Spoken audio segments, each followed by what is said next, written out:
आइए समद्विबाहु त्रिभुज की परिभाषा को याद करते हैं। एबीसी एक त्रिभुज है, तो एबीसी एक समद्विबाहु त्रिभुज होगा अगर एबी एसी के बराबर है। तो हम कह सकते हैं कि एक त्रिभुज जिसकी दो भुजाएं बराबर हो समद्विबाहु त्रिभुज कहलाता है।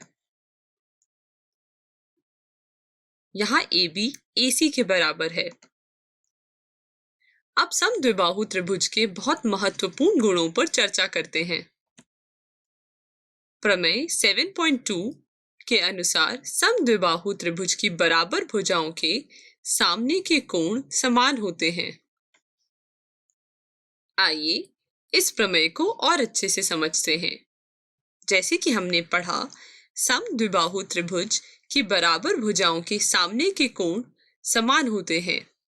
अगर ABC एक समद्विबाहु त्रिभुज है जहां AB AC के बराबर है, तो एंगल ABC ACB के बराबर होगा। आइए इस प्रमेय को सिद्ध करते हैं। सबसे पहले हम देखेंगे कि हमें पहले से क्या-क्या दिया गया है।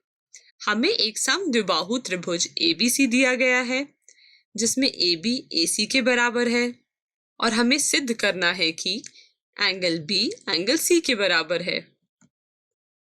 लेकिन हम ये कैसे सिद्ध करेंगे?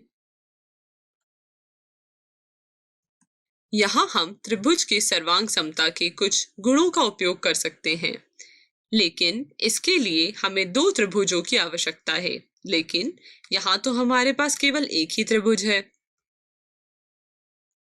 दो त्रिभुज प्राप्त करने के लिए हमें थोड़ी रचनाएं करनी पड़ेंगी। आइए एंगल A का द्विभाजक खींचे, जो एंगल A को दो समान भागों में विभाजित करेगा। माना कि एंगल A और BC के इस द्विभाजक के प्रतिच्छेदन का बिंदु D है। जैसे कि आप देख सकते हैं, अब हमारे पास दो त्रिभुज है, ट्रायंगल ADB और ट्रायंगल ADC। आइए सिद्ध करें ट्रायंगल ABD और ट्रायंगल ACD सर्वांग सम है। हमारे पास दिया गया है कि AB AC के बराबर है, एंगल BAD एंगल CAD के बराबर है, जो अभी हमें रचना से प्राप्त हुआ है। AD AD के बराबर है।